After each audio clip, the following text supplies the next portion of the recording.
say something.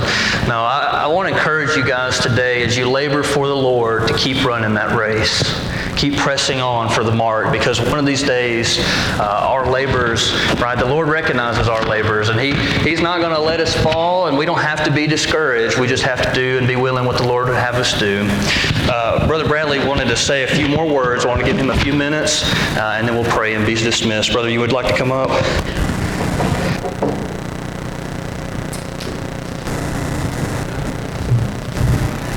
Yeah, I had a bit of a conviction.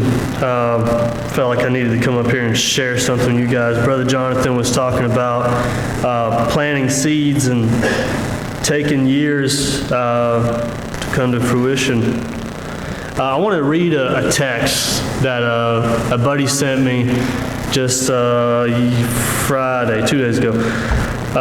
This is a guy that I met when I was training at the aircraft mechanics school. I went there just for Mission Aviation Fellowship. They wanted me to do it.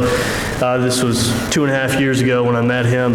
But Andrew is not a believer. He was just out of high school, so I think he's like 20 years old. And I think he's running into the same issues that a lot of people are his age, that they're so worried about a job and money and whatnot that they're kind of far removed from God and the need for Him. They rely on themselves so much, and the thought of God doesn't really even appear to them until much later. But anyway, I planted a few seeds way back then, and couldn't tell that anything was happening then. But I had a phone call with him a couple weeks ago and tried to plant some more seeds. Let me read you this message. He said, "Hey Bradley, sorry for this unsuspecting message. I hope everything is going well for you and your family since the last time we chat. I just wanted to reach out and ask for your help.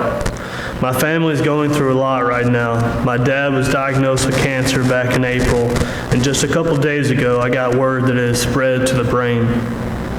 He's at home right now. They have him scheduled for treatment later next week. I'd just like to ask if you could pray for my father and maybe teach me a prayer too. I've never done it before, and I'm not even sure the words will get through since I've never spoken to God. I'm at work right now, and tomorrow my schedule is tight. Maybe we can talk on my break, or we can talk Sunday night or Monday when he's free. I wish you the best of luck on your journey and that I can speak with you soon. Love you." So that, even saying that now, it's made me very emotional. My wife got very emotional reading it. It's just amazing. Planting those seeds years ago, and then I talked to him, and he said that someone else at a job that he got after that was talking to him about God as well. And then that conversation that I had, and then all this. It's God's doing something, and it's amazing to see. So I'd love for you guys to be able, if you would just pray for Andrew, pray for his family, and pray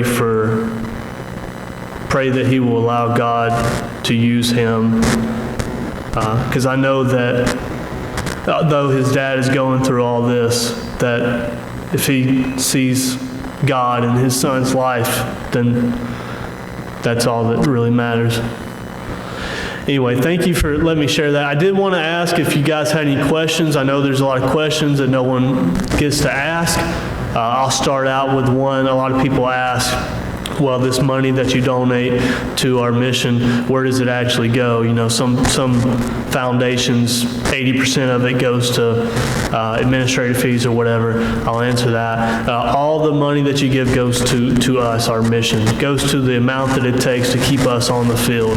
So our children's education, health insurance, all that stuff. We have a separate fund that MAF itself raises. They have their own support team that goes out and raises support for the organization. All the money that you go designate to us goes to us. Other questions, please. Jonathan, sorry, go ahead. I did have one. When you first told us you were going to give me Serice, and you need to use it.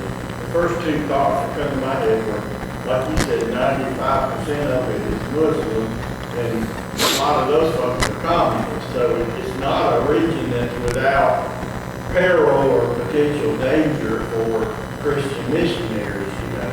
And so as I was looking at the videos and everything, I mean, you speak English, I understand you, but is there already somebody, because like you said, 750 different languages in that whole area, is it foreseeable that you can get over there and fly into, do they have people in front ahead of you that speak English, or there's somebody in the native people that speak English and interprets?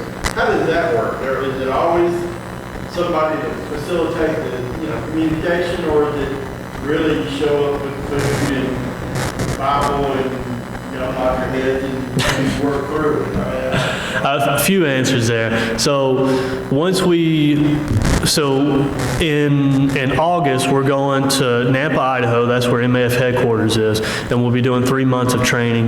Then we'll be coming back here, packing up our stuff, selling the rest that we can't bring, and going to Indonesia. So that'd be in like January or February. When we first go to Indonesia, the first thing we'll be doing is learning the language, which is Indonesian.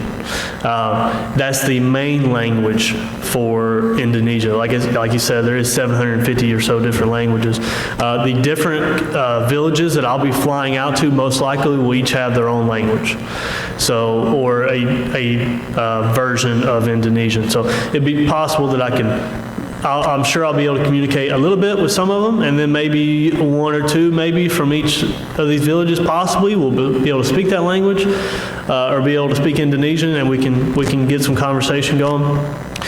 MAF has been in Indonesia now for 73 years. We've been, as an organization, 80 years, but in Indonesia for 73. So the place that we'll most likely be going to, there are other missionary families there. And there's also a lot of other mission organizations that are already there. And like I said, Wycliffe Bible Translators is a big organization. They're the ones translating. So I'm assuming they will know a lot of these languages. So we may be able to bring those with us on the airplanes to help communicate as well. That answer